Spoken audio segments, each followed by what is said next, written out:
مولانا العظیم وبلغنا رسولہ الکریم ونحن علی ذلک من الشاہدین والشاکرین والحمد للہ رب العالمین۔ مولا صلی وسلم دائما ابدا علی حبیبک خیر الخلق کلہم والحبیب الذی ترجى شفاعته لكل حول من الاحوال مقتحم۔ یا ربی بالمصطفى بلغ مقاصدنا واغفر لنا ما مادا یا واسع الکرم یا اکرم الخلق مالی من الوذ به سواک عند حلول الحادث الامم ثم الرضا عن ابی بکر وعن عمر وعن علی وعثمان ذی الکرم۔ مولا صلی وسلم دائما ابدا علی حبیبک خیر الخلق کلہم۔ عجیب سی بات نہیں لگتی؟ نمازوں میں کوئی کوتاہی نہیں ہے، قرآن کریم کی تلاوت میں کوئی کوتاہی نہیں ہے، تراویح میں کوئی نہیں، روزے میں کوئی نہیں، عبادات ساری کی ساری پرفیکٹ ہیں، لیکن اس کے باوجود وہ جہنم میں جا رہے ہوں گے۔ پوچھا یا رسول اللہ وجہ کیا ہے؟ فرمایا عبادت میں تو تکبر، کسی کے ساتھ تکبر کیا ہوگا۔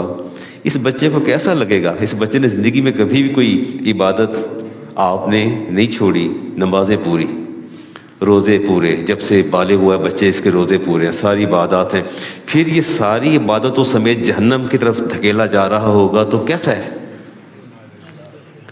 ہاں، حالانکہ اس نے بڑی محافل بھی کروائی ہوں گی، محافل نعت اور محافل میلاد اور سارا کچھ، بہت کچھ کیا ہوگا، اور جنت کے بے شمار سرٹیفکیٹ بھی لیے ہوں گے نقیبان محفل سے، نعت خانوں سے، وہ بھی بے شمار سرٹیفکیٹ بھی، اور اس وثوق کے ساتھ جا رہا ہے کہ میرے تو جنتی ہونے میں شک ہی کوئی نہیں ہے۔ تو آپ نے فرمایا یہ لوگ جہنم کا ایندھن ہوں گے۔ سورۃ زمر اصل متکبرین، تم کتنے برے تکبر کرنے والے تھے۔ یہاں جہنم میں جو دھکیلے جانے کی وجہ ہے وہ تکبر ہے۔ آپ کسی سے پوچھ لیں، کسی سے پوچھیں، اینی پرسن، اینی باڈی، یار اب تکبر تو نہیں کرتے کہ تو نہ ہو، استغفر اللہ، بھلا میں تکبر کر سکتا ہوں؟ اور سب سے بڑا متکبر وہ خود ہوتا ہے۔ مجھے لوگ کہہ رہے ہوتے ہیں کہ جب کبھی بات ہو کسی کی آسودہ مالی طور پر مستحکم ہونے کی، تو کسی بات پر ناراض ہوں تو کہتا علامہ صاحب جنہ ایدا سال دا خرچہ ہے، میرا تو ایک دن دا خرچہ ہے۔ اس کیا مطلب ہے؟ جنہ ایدا سال دا خرچہ ہے، میرا تو ایک دن دا خرچہ ہے علامہ صاحب۔ یہ مجھے خود لوگوں نے کہا، خود میں نے اپنے کانوں سے سنا۔ میں کہتا ہوں نہ کہیں آپ ایسی بات۔ کہتے نہیں میں تھے ویسے تو دس رہا ہوں، میں کوئی تکبر تو نہیں کر رہا۔ تو پھر کیا کر رہے بھائی بتا دو؟ کے بندے ہیں وہ سر جھکا کے چلتے ہیں اور متکبر اکڑ اکڑ کے چلتے ہیں۔ لا يدخل الجنۃ من کان فی قلبہ مثقال ذرۃ من کبر۔ یہ رائی نہیں ہوتی گندم کا دانہ، فرمایا اس دانے کے برابر بھی تکبر اگر ہوگا، امام مسلم کی حدیث کا نمبر 911، فرمایا رائی کے دانے کے برابر بھی تکبر ہوگا تو جنت میں نہیں جا سکے گا، ساری عبادات اس کی دھری کی دھری رہ جائیں گی۔ ہاں اللہ تعالیٰ، امام احمد بن حنبل کی روایت، وقت میں لیٹ آیا ممبر پہ، کوشش کرتا ہوں کہ بات کو ختم کرتا چلا بڑھاتا چلا جاؤں، کہ من تعظم فی نفسہ واختال فی مشیتہ، جو اپنے آپ میں تکبر، دل کے اندر بھی تکبر ہوتا ہے، دل کے اندر بھی فرمایا تکبر کرتا ہے، فی مشیتہ، اور اس کی چال میں بھی تکبر ہوتا ہے، لقی اللہ وہو علیہ غضبان، اس حالت میں اللہ کے پاس جاتا ہے کہ اللہ تعالیٰ اس پر سب سے زیادہ غضبناک ہوتا ہے، سب سے زیادہ غضبناک ہوتا ہے۔ امام حسن بصری کے سامنے ابن حیثم گزرے، عمدہ جبہ پہنا ہوا تھا تہ در تہ، لیکن چال میں تکبر تھا، اور آپ نے فرمایا کہ اپنے دائیں بائیں دیکھ، تیری اللہ کی کتنی نعمتیں اللہ نے تیرے لیے پیدا کر رکھی ہیں، تو شکر ادا نہیں کرتا اللہ تعالیٰ کا، اور حالانکہ تیرے عضو بدن کے ہر آرگن پر، عضو پر اللہ کا شکر ادا کرنا واجب ہے۔ کیا ہے؟ نہیں واجب نہیں۔ یہ سماعت، آپ کے کان، باڈی آرگن، آپ کی یہ سمیلنگ پار، آپ کی ٹیسٹنگ پار نہیں ہے، تو سب پر شکر ادا نہیں کرنا چاہیے؟ چل ایک آدھ اللہ کو دے دیں، واپس دے دیں کہ یا اللہ یہ اتنی نعمتیں میرے پورے وجود میں ہیں، چلو ایک یا اللہ میں تجھے واپس کرتا ہوں، ایک نعمت واپس کرتا ہوں. اپنی ہیئرنگ پار اللہ کو دے دیں، اپنی دیکھنے کی قوت بصارت اللہ کو دے دیں، قوت سماعت دے دیں، ایک دے دیں نا. اس کے بعد اپنا حشر دیکھیں، زندگی کتنی پھیکی اور بے مزہ اور بے رنگ ہوتی ہے. پھر آپ دیکھیے نا کہ ہزاروں کی نعمتیں، ہزاروں لاکھوں کی نعمتیں ہمارے بدن کے اندر ہیں، اور پھر بھی ہم خیال نہیں کرتے. حضرت واسع رحمۃ اللہ تعالیٰ علیہ نے اپنے بیٹے کو تکبر کرتے رکڑتے دیکھا اور فرمایا بات سن، ادھر تو آ. بیٹا آیا تو یہ ایسا ہی ہوتا ہے. بسا اوقات ماں باپ زندگی سادگی میں گزارتے ہیں، اولاد آسودہ ہو جاتی ہے، بہتر ہو جاتی ہے، اولاد سنبھالی نہیں جاتی. جب یہ گھماتے جا رہے ہوتے ہیں تو سنبھالے نہیں جاتے. بلایا بیٹے کو، فرمایا میں نے تیری ماں کو، یہ لونڈی تھی، 2 درہم میں خریدا ہے. میں نے تیری ماں کو 2 درہم میں خریدا ہے، تیری ماں کی قیمت 2 درہم ہے. اور فرمایا اور تیرا باپ ایسا ہے، خدا ایسا بندہ کبھی پیدا نہ کرے جتنا جیسا میں ہوں گناہ گار. فرمایا اکڑ کس بات کی ہے، اکڑ کس بات کی ہے؟ اپنا اوریجن دیکھو کہ ماں تیری جو ہے وہ لونڈی تھی اور میں نے 2 درہم میں خریدی ہے، اور میں اتنا گناہ گار ہوں، تجھے تکبر کس چیز کا ہے؟ خاموش ہو گیا، اپنے باپ سے معافی مانگی.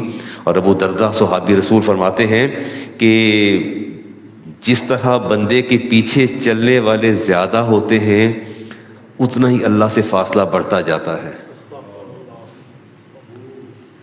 جتنے پیچھے چلنے والے زیادہ ہوتے ہیں.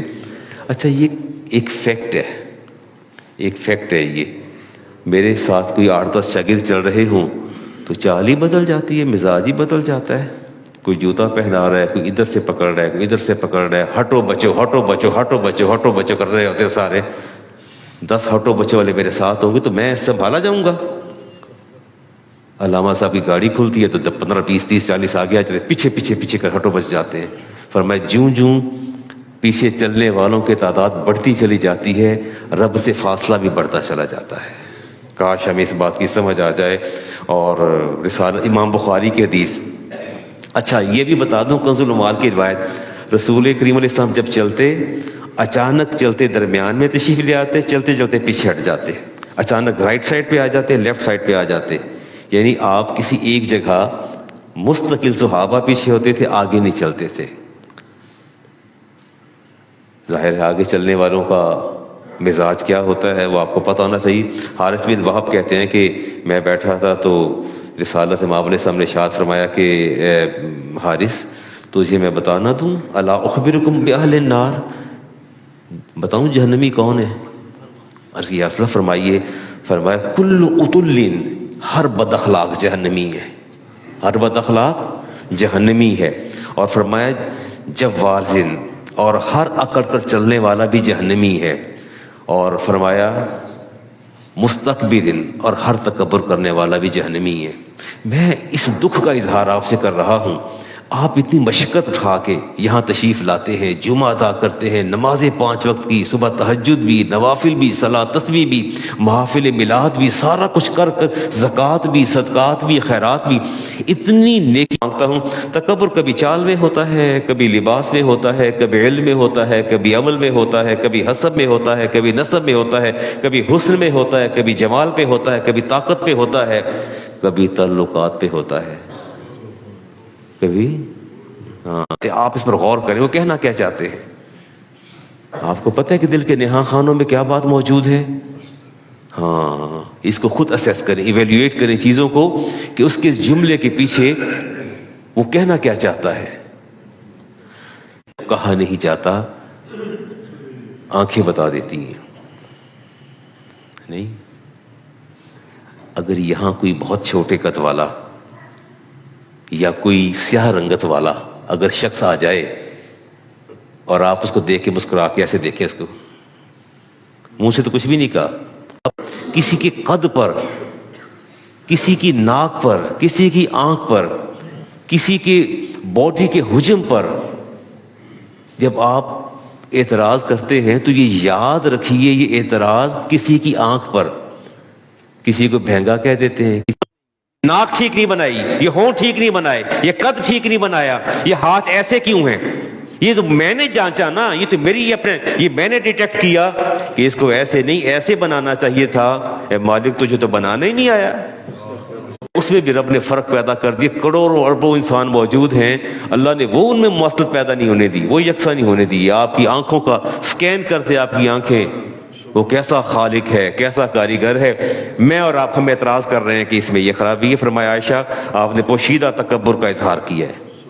تو جب آپ کسی کو دیکھ کے مسکراتے ہیں یا کنکھیوں سے دیکھتے ہیں، یہ بات کرتے ہیں، اصل میں آپ کہنا ہی چاہتے ہیں کہ ویخ ذرا، پھر اپنے آپ کو دیکھتے ہیں کہ یہ معیار ہے، ایسا ہونا چاہیے جیسا میں اس کی خلقت اس کے بس میں نہیں تھی، اس کی مالک نے تخلیق کی ہے، اور اس سے اچھا صنائی گر کوئی نہیں ہے، اس سے اچھا صنائی گر کوئی نہیں، کریٹر کوئی نہیں ہے۔ ٹھیک ہو گیا جی۔ البذارۃ من الایمان، ہلکا لباس پہننا ایمان کی علامت ہے۔ شیخ صاحب وہ ہمارے شیخ اکرم صاحب آئے تھے دبئی سے۔ امام غزالی فرماتے ہیں کہ میرے دور کے شیخ نے کہا کہ مجھے غلام چاہیے پرسنل خدمت کے لیے۔ وہ خریدا انہوں نے غلام 1000 درہم کا۔ امام غزالی آپ کا مزاج میں نے لوگوں کو دیکھا، اندرون لاہور بھی دیکھا، اور اس کے بعد ڈیفنس میں بھی دیکھا، بحریہ ٹاؤن میں بھی دیکھا۔ میں نے لوگوں کے رنگ بدلتے دیکھے، لوگوں کے مزاج بدلتے دیکھے، لوگوں کی ادائیں بدلتی دیکھی۔ میں نے اپنی حقیقت رسلیت کو ان کا بھولنا میں نے دیکھا۔ اللہ کی پناہ مانگے اور دعا کیا کرے، یا اللہ تیرے نبی لباس پہن کر تکبر کرتا ہے۔ میرے نبی نے ارشاد فرمایا یتجلجل فیہا الی یوم القیامۃ، اور اکڑ اکڑ کے چلتا ہے، وقت والا فیہا فخسف اللہ بہ الارض، وہ زمین میں دھنستا چلا جائے گا، دھنستا چلا جائے گا، اور قیامت تک وہ وہیں دھنستا چلا جائے گا۔ اب اس پر دوسری بات ہی کرنی تھی۔ میں نے ابو سلمہ نے پوچھ لگاتے دیکھا۔ ہم کیا کرتے ہیں، بیٹھے کھا رہے ہیں نا، میڈ کو آواز دیں گے، اے یہ بچوں نے بسکٹ کھایا ہے، یہ اس کا برادہ نیچے گر گیا ہے، آؤ یہ ذرا یہاں سے صاف کرو۔ اپنے لباس پہ پیمند خود لگاتے، کھانا خادم کے ساتھ کھاتے، خادم تھک جاتا تھا تو آپ اس سے ہٹا کے آٹے کی چکی خود پیسنے لگ جاتے، بازار سے سودا خود لے کے آتے۔ صحابہ فرماتے کہ ہم نے سینکڑوں بار دیکھا کہ آپ کے چادر کے نشست و برخاست کر کے آ رہے ہیں۔ ہاں کبھی حسب نسب کا بھی تکبر ہوتا ہے تکبر حسب نسب کا نہیں ہوتا۔ یا ایھا الناس انا خلقناکم من ذکر و انثی وجعلناکم شعوبا وقبائل لتعارفوا۔ کسی کی آسودگی پہ میں نے اس کی تحسین کی، ستائش کی کہ اللہ تعالیٰ نے ان کو آسودہ حال کر دیا، الحمدللہ، وہ تعریف کی۔ تو مجھے ساتھ پہلو بیٹھے کہنا بس یہ اللہ دا کرم ہونا سی، ہو گیا۔ اللہ تعالیٰ کو تو ویکھدا کن دینا تے کن نہیں دینا، یہ تو دادا کڑی دیر لاندہ سی۔ داخل کروا دیا گیا، اور لوگ کہتے پتہ نہیں کنے کو مالدار نے، مولوی صاحب دا منڈا اتنے پڑھدا ہے۔ مالدار نہیں تھے، وہ درس دیتے تھے، اس درس کی عوض انہوں نے میری فیس جو ہے، انہوں نے کہا میرے بچے کو داخل کر لیں، تو اس سکول میں پڑھا، مشنری سکول میں پڑھا میں۔ تفسا فرمایا خاموش ہو جاؤ، خاموش ہو جاؤ، اللہ نے پیمانے بھر دیے، اللہ نے پیمانے بھر دیے۔ رب نے جس کو جہاں چاہا پیدا کیا، جس کو جیسا چاہا پیدا کیا، جس چاہا پیدا کیا۔ فکان ابن لہما مان، میں محمد صلی اللہ علیہ وسلم ایک ہی وقت میں سیاہ ماں کا بیٹا بھی ہوں اور سفید ماں کا بیٹا بھی ہوں۔ فرمایا آج کے بعد میں یہ لفظ نہ سنوں کہ کسی کے رنگت پر اعتراض نہ کرو، یہ پیمانے تو رب نے بھرے ہیں، یہ پیمانے تو اللہ نے بھرے ہیں۔ یہ اللہ کی پناہ مانگا کریں، اللہ کی پناہ مانگا کریں کہ اللہ تبارک و تعالیٰ جو ہے ہمیں تکبر کے جھونکے سے بھی بچائے۔ آگے چلتے ہیں جی۔ مال کا تکبر دیکھ لیجیے کا، کہیں لباس کا، اور کہیں خرچ کرنے کا، اور کہیں کہنا کہ تینتے میں ایک دن ہی خرید لواں، تیرا جو کچھ ہے نا ایسے کھڑے کھڑے میں ادھر میں مول پا دیا۔ سنا میں نے، سنا، بالکل سنا۔ سورۃ کہف میں اللہ فرماتا جانتا ہوں میرے پاس مال بھی کم ہے، افرادی قوت بھی کم ہے، اولاد بھی میری کم ہے، پر فعسى ربی ان یؤتنی خیر من جنتک ویرسل علیہ حسبانا من السماء فتصبح صعیدا زلقا۔ فرمایا ایسا بھی تو ہو سکتا ہے کہ اللہ تعالیٰ آسمان سے اچانک ایسی بجلی گرائے کہ تیرا سارے کا سارا باغ اور تیری یہ جائیداد جل کے خاکستر اور راکھ ہو جائے، اور تو زمین پر ایسے کھڑا ہو جیسے چٹیل میدان پہ کھڑا ہے اور تیرے دونوں ہاتھ خالی ہوں، تیرے دونوں ہاتھ خالی ہوں۔ اللہ کی پناہ مانگا کریں، اللہ کی پناہ مانگا کریں۔ اچھا یہ کیسا لگتا ہے آپ کو جمعہ ادا کرنا اور پھر نماز کے لیے مسجدوں میں جانا، اور کیسا محسوس کرتے ہیں آپ؟ اپنے کیسی چینجز فیل کرتے ہیں؟ مسجد میں ادا کرتے ہیں نا، یہ زیادہ ریجڈ ہوتے ہیں، ان کے اندر زیادہ ریجڈیٹی ہوتی ہے، یہ دوسروں کو خاطر میں نہیں لاتے۔ کیا وجہ ہے؟ کس کا تکبر ہے یہ جی؟ ہر ایک کو کمتر نگاہی سے دیکھیں گے، ہر ایک کو کرٹیسائز کریں گے، اور دوسروں سے کہیں گے کہ یار اپنے منڈے نے مسیطے کا لیا کر، تو نماز نہیں پڑھتے تیرے پور بس اللہ کا شکر ہے میرے سارے منڈے آندے نے، میں بھی آنا وا، کی گل ہے؟ یہ بات کرنے والے۔ سورۃ مومن کی آیت سناؤں؟ آپ تو عبادت کا تکبر نہیں کرتے نا اپنی نمازوں پر۔ اللہ تعالیٰ فرماتے ہیں ان الذین یستکبرون عن عبادتی، اللہ فرماتے ہیں کہ یہ جو بندے میری عبادت کر کے تکبر کرتے ہیں، راتی 100 نفل پڑھے تھے، صلاۃ تسبیح پڑھی تے، میں اینے نفل پڑھے تھے، سورۃ یاسین پڑھی، ملک پڑھی، آج سورۃ کاف پڑھی، میں نے رحمان بھی پڑھی، میں نے یہ بھی کیا، میں نے وہ بھی کیا، اور میں اور سر جسٹ اپنی سینکٹیٹی اور اپنے پائے سنے کرتے ہیں۔ اللہ ان الذین یستکبرون عن عبادتی سیدخلون جہنم داخرین، سورۃ مومن کی آیت نمبر 60۔ اللہ فرماتے ہیں عبادت کر کے پھر یہ جو اتراتے ہیں اپنی عبادت، میری عبادت پر، فرمایا انہیں میں جہنم کے سب سے آخری گڑھے میں ذلیل کر کے داخل کروں گا۔ کیا کر کے داخل کروں گا؟ آج کے بعد آپ نے کسی کو نہیں بتانا آپ کیا پڑھتے ہیں کیا نہیں پڑھتے، ہاں صرف عالم دین سے بات کر لیں، وہ بھی اصلاح کے لیے کہ مولانا میں اس طرح پڑھتا ہوں، اس میں کوئی کمی بیشی تو نہیں، آپ اصلاح فرما دیجئے، وگرنہ اپنی عبادت کا ذکر کسی سے نہ کریں۔ آپ کیا پڑھتے ہیں کیا نہیں پڑھتے، نہیں پڑھتے پڑھتے ہیں، اور کس حد تک پڑھتے ہیں آپ نے ذکر نہیں کرنا کسی سے۔ جی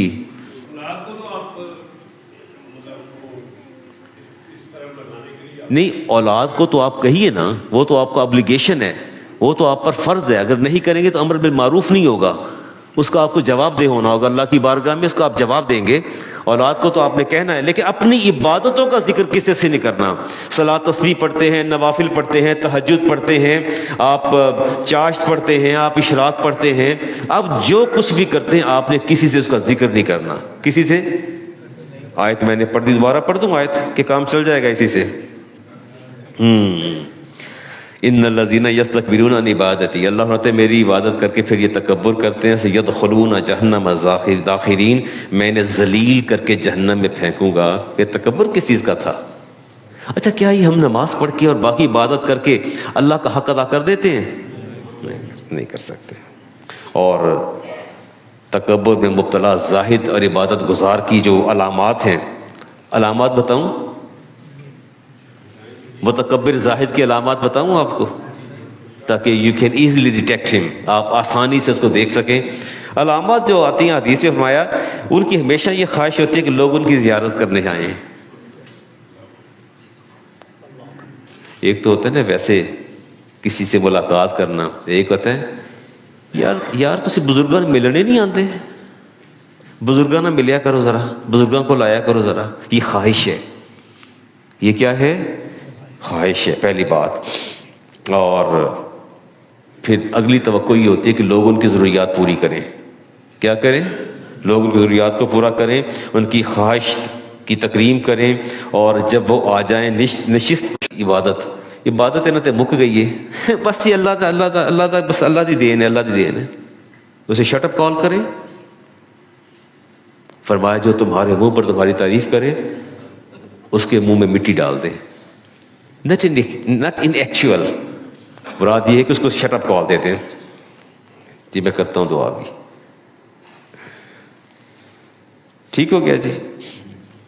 چلیے تو ٹائم تو ختم ہو گیا۔ ابھی بہت سی باتیں آپ سے کرنا ہے، تو کیا اس کو اگلے جمعے تک موقوف کر لیں موقوف؟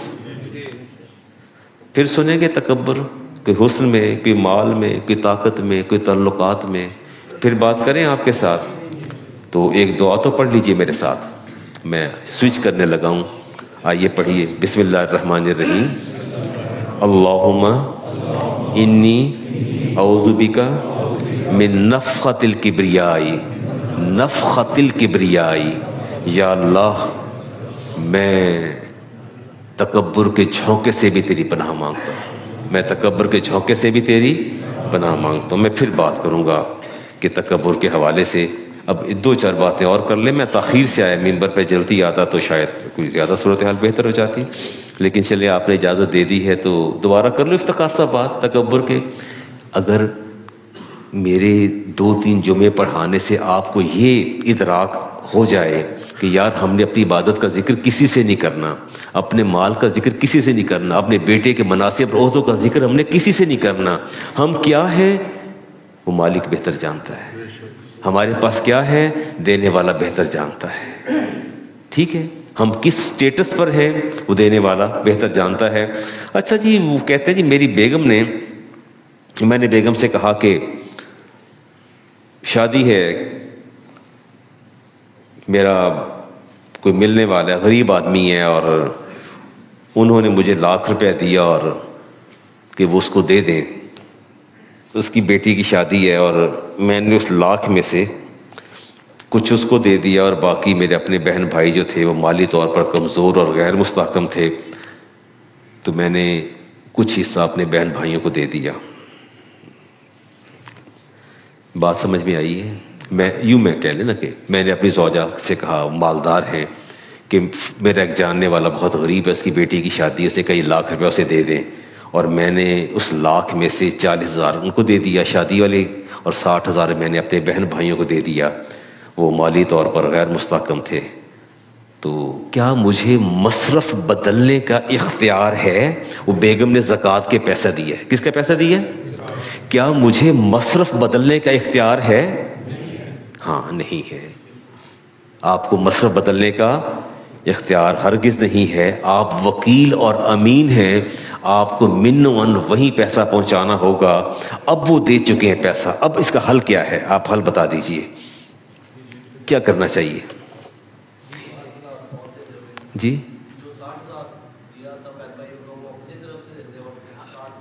آپ نے ٹھیک فرمایا۔ اس کا ایک اور حل ہے کہ بیگم سے کہہ دیا جائے کہ آپ نے پیسے دیے تھے، میں نے کسی اور جگہ 2 یا 3 حصوں میں بانٹ دیے پیسے، میں مصرف بدلنے کا مجاز نہیں تھا، میں صرف وکیل تھا اور میں نے مصرف بدلا۔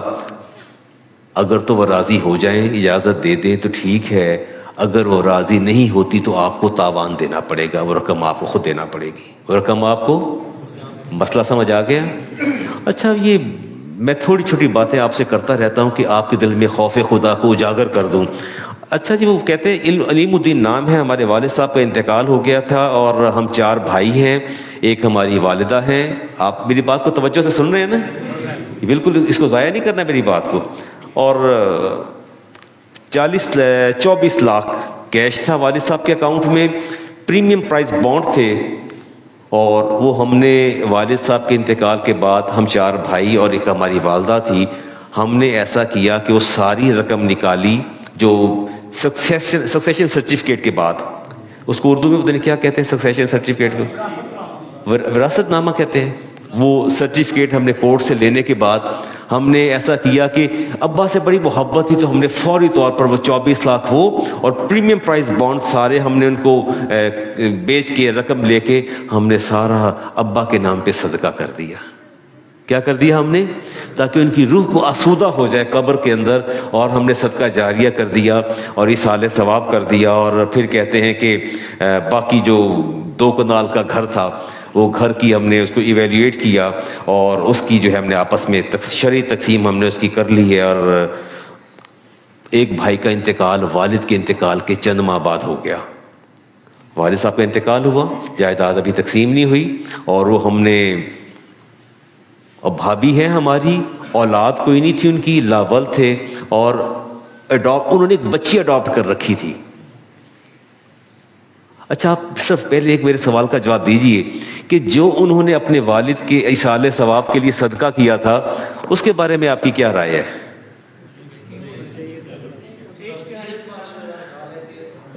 آپ کیا فرمائیں گے؟ دیکھیں نا کتنا نیک عمل ہے، صدقہ جاریہ کر دیا انہوں نے، تو آپ اس کو نیک امر صالح نہیں سمجھتے؟ عمر بن عبدالعزیز پوچھنے گئے اپنے دوست کو، ساتھ 3 ساتھی اور بھی تھے، عمر ثانی کہا جاتا ہے، خلیفہ وقت تھے، اور ان کے دیکھتے دیکھتے نزع کا عالم تھا، ان کے ساتھی فوت ہو گئے، جان اپنے مالک کے سپرد کر دی۔ عمر بن عبدالعزیز نے چراغ کو پھونک مار کے بجھا دیا، تو ساتھ والوں نے کہا یہ چراغ کیوں بجھایا ہے، یہ کیا ہے، عجیب حرکت کی۔ تو فرمایا جب تک وہ سانسیں لے رہا تھا یہ تیل اس کا تھا، چراغ کا تیل کا مالک یہ خود تھا، اس کے سانسوں کا بندھن ٹوٹ گیا ہے، اب یہ مالک اس تیل کا نہیں، اس کے ورثاء موجود ہیں اور بغیر اجازت کے اسے کیسے روشن کیا جائے۔ تو بیگم چوتھا حصہ لے جائے گی، ان کی ماں زندہ ہے، ماں سدس لے گی، 1/6 ماں لے جائے گی، اور باقی جو ہے تینوں بھائیوں میں تقسیم ہو جائے گا۔ باقی کہاں تقسیم ہو جائے گا؟ اور جو والد سے اس کو